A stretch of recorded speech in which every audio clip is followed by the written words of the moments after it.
What's going on, everybody? Steve here from Madison Multisport, and on the way home from the swim that I just did, I was thinking of a name for this, and I'm thinking the Ironman Wisconsin moment, because I'm going to try to keep these short, and we'll get Cindy and Jess in these things also. But first of all, thank you for the questions, and the main goal of this is to make sure that you are prepared for Ironman Wisconsin or Madison 70.3. So if you did not get your questions in, feel free to send the questions. You can put them in the comment box or to send me an email, the one that we have been using, and we can keep these questions going. We got quite a few of them, and so I'm definitely not going to answer all of these because it would take a long time to get through the questions. But each week we're going to pump out some videos to help you make sure that you are ready for this race, because it is a big race and you're going to be ready for it. So the first question, I picked it because we see this all the time, and during Ironman Wisconsin, we are on Old Sauk Pass, which is really like the first of the three hills, and we're out there with our tent and our music, and typically, even though it's a really big climb, it's the longest climb of the race. It's not as many people compared to what Timber is and Midtown, because those two climbs are typically very, very well attended. But we see this on the course all the time. And I've done the race quite a few times, and I've seen it in person, people like really surging on the hills. And so the question comes with, Steve, I just don't get it. The hills result in me riding the hillier portions at a very high percentage of my FTP, and the downhills end up with not enough gears to apply any power. I can hit the overall percentage of my FTP for the entire ride, but the variability seems to take a greater toll than riding for the entire ride. So what this person is saying is that when they are getting to the hills, they are riding at their projected percentage that they're trying to go about, and then they get to the hill, and then whoosh, they smash it. And so they might go to 100%. I've seen people riding at like 120 to 130% of their FTP, which is like really hard. Like they're sprinting, like that's like their zone 5 range. And then they get to the top, and then they try to go down it, and either they're just like so gassed of energy, like that's just really hard for them, and then they're riding, they might be out of gears. So either they did not get from their small ring back to their big ring, so that they're trying to descend in their small ring and they're just spinning out, like no power. So going up the hill, they have like a huge amount of power, and then as they go down it, they did not shift, big ring, shift. The shift is the rear cassette, but really they did not get back to their big ring, so they're running out of gears, and then they just spin out. So they lose the speed that they're trying to make up on the downhill. And I've seen this in the race where, like, if I'm climbing some hills and I'm at 80% on my FTP or 90%, I'll have people just come flying past me, like I'm standing still, and then they get to the top, and then I get to the top, and they can barely pedal because like their heart rate is just so high because there's so much lactate within the legs. And this is not what you want to do. This is not what you want to do at all, because one, on a carbohydrate standpoint, because we know in the race we only have a limited amount of carbohydrate, and the harder you go, when you start to crest that 75%, 80%, the carbohydrate demand goes up and up and up and up. So if you're doing all of the hills, every hill on Ironman Wisconsin, if you're doing that at a very high intensity, your glycogen amount is going to be tanking.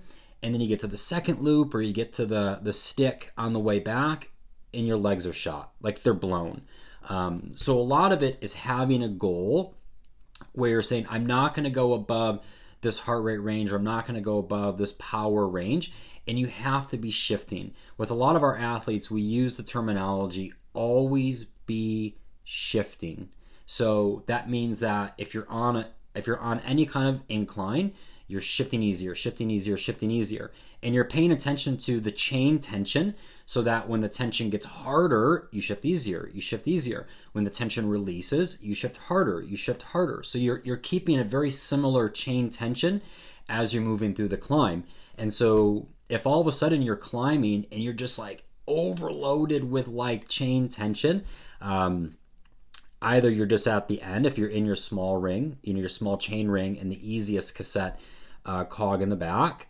So either that's it, like you don't have much more chain selection, because some of the climbs like Timber or like Midtown in the beginning, because those are two hillier sections, or the stuff like after Mount Horeb, a lot of those climbs are just really steep, and it would take a huge gear ratio to have like perfect spinning, which you're not going to get on this course.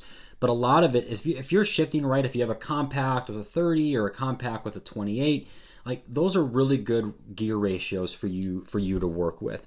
But at the core of it, like you always want to be shifting up and always want to be shifting down. There's never really a point where you should not be shifting unless you're totally maxed out. Because that way, like when we see power files after the race, where if we see huge spikes and huge lulls in your variable index, your VI is like really high. Like if it's above 1.1, then that means you are spiking, and that means you are soft pedaling. And again, a lot of times what happens with people who do this type of tactic, it's not really a tactic. A lot of times what you see is they're riding, and then then the ride power goes down because you're bonking. You're just literally bonking through that. So one, have a goal and say, I'm not going to go above 100% on my FTP on the climbs, which means you really have to back off of your cadence to keep the power down instead of doing the opposite, which is like smash the pedals to go up, because you're doing an Ironman. And yes, it's about speed, but it's also about glycogen, where if you power the hills too hard, the glycogen is going to go down. So while in the immediate you will be going slower, which is fine, but you also have to be okay of saying, I'm doing an Ironman, which means I'm going to be slower at times. But commonly at Wisconsin, we'll talk about this later, there are sections where you'll go slow, but then there's sections where you're going to go really, really fast. So live in the moment. Don't think, oh, I'm going slow, I got to go harder. So I hope that's helpful, like on how to handle hills and selection through that. Well, I'm already at 7 minutes. So the next part, which is a 2-part, but we're only going to go through 1 part because a lot of the questions were on nutrition and hydration and pacing, which is a long topic, and I'm not going to tackle all that in one video. We'll break that up, I promise. But this one is basically, my biggest concerns are the hills and how to train best for them. Okay, so this is a very depends question, how to train for the hills. So if you live in Madison or if you live in a hillier terrain, the answer is kind of obvious. Like, you got to ride hills. You have to. So we're very fortunate where we have a lot of hills in this area, and I live in Madison. And so one is pick hillier routes. Just find a hilly route, ride hillier terrain, and get on them. If you have to travel sometimes, like if you live in Illinois or if you live in Minnesota and you need to travel here. Like, just take a weekend and get here and ride the course. A lot of times with my athletes who like live in Illinois, they come here for the first time and they're humbled. Like, they're very humbled by, wow, like that rocked me. But then the second time and the third time, they're more conditioned for the hills. So one, go to somewhere where it's hilly. Ride the course. The second part is doing intervals. And for some reason, when I talk to athletes and we talk about interval training, a lot of times, like what you'll see people doing, got cut off there, call came through. So a lot of times with people, when I talk to people about doing Ironman training and interval training, is that they think, I'm doing an Ironman, I do not need to be doing intervals. And I'm like, well, you're doing Ironman Wisconsin. So the second thing is, like, if you're in flat or if you're on the trainer, do interval training. So that could be, this is a very big topic. I'm not going to get into the depth of it too hard right now, but it could be a workout where you're just doing 30 seconds really hard, 30 seconds really easy. And you might do 10 of them in a row. And after 10, which is 10 minutes, you take 5 minutes of easy and you do it again. And so, while yes, that does not look like Ironman training, but what you're doing is that you are stressing the muscle and the tendons hard, and you're stressing them in a way that targets the hills that you will experience in Wisconsin. Because a lot of the climbs are 10 seconds or 20 seconds, they're 30 seconds. But if you never stress the muscle and the tendon in a way that'll condition you, then when you get there on the race day, your muscles aren't used to firing. They're not used to working in that manner, so that then you start to fatigue, then you start to cramp, and then you get to the run and you're cramping. And a lot of times cramping is coming from not being conditioned to the course. So the second part is how to handle the hills is add interval training in once a week.